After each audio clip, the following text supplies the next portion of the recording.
ಹೇಳಿ ಹೋಗು ಕಾರಣ. ಸಿಗಲಾರದ ಸಂಬಂಧವನ್ನು ಮರೆಯಲಾಗದೆ ಇದ್ದವನಲ್ಲವಾ ಆ ಹಿಮವಂತ.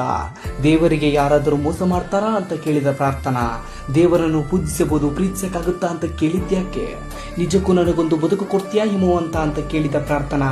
ಗೊತ್ತಿಲ್ಲ, ಬದುಕು ನನಗೆ ಕೊಟ್ಟದ್ದನ್ನೆಲ್ಲ ನಿನಗೆ ನಿರ್ವಂಚನೆಯಿಂದ ಕೊಟ್ಟು ಬಿಡುವೆ ಅಂತ ಹೇಳಿದ್ದನಲ್ಲ ಆ ಹಿಮವಂತ. ದೇವರಿಗೆ ಪ್ರಾರ್ಥನಾ ಮೋಸ ಮಾಡಿದ್ಯಾಕೆ?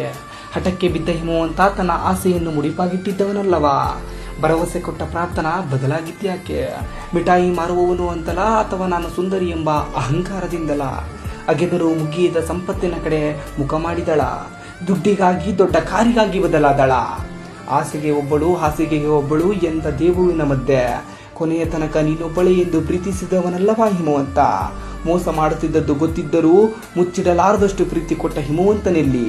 ದೇವುವಿನ ಹಾಗೆ ಮೈ ಮುಟ್ಟಲಿಲ್ಲ ಎಂದು ಬಿಟ್ಟು ಹೋದ ಪ್ರಾರ್ಥನಾಳಲ್ಲಿ? ಮುಂದಿನ ಜನ್ಮದಲ್ಲಾದರೂ ನಿನ್ನ ಮಗಳಾಗಿ ಹುಟ್ಟಬೇಕು ಅಂತ ಕೇಳಿದ ಊರ್ಮಿಳಾಳಿಗೆ ಅದಕ್ಕೆ ನೀವು ಪ್ರಾರ್ಥನಾಳನ್ನು ಕೇಳಬೇಕು ಅಂದಿದ್ದನಲ್ಲ ಆ ಹಿಮವಂತ.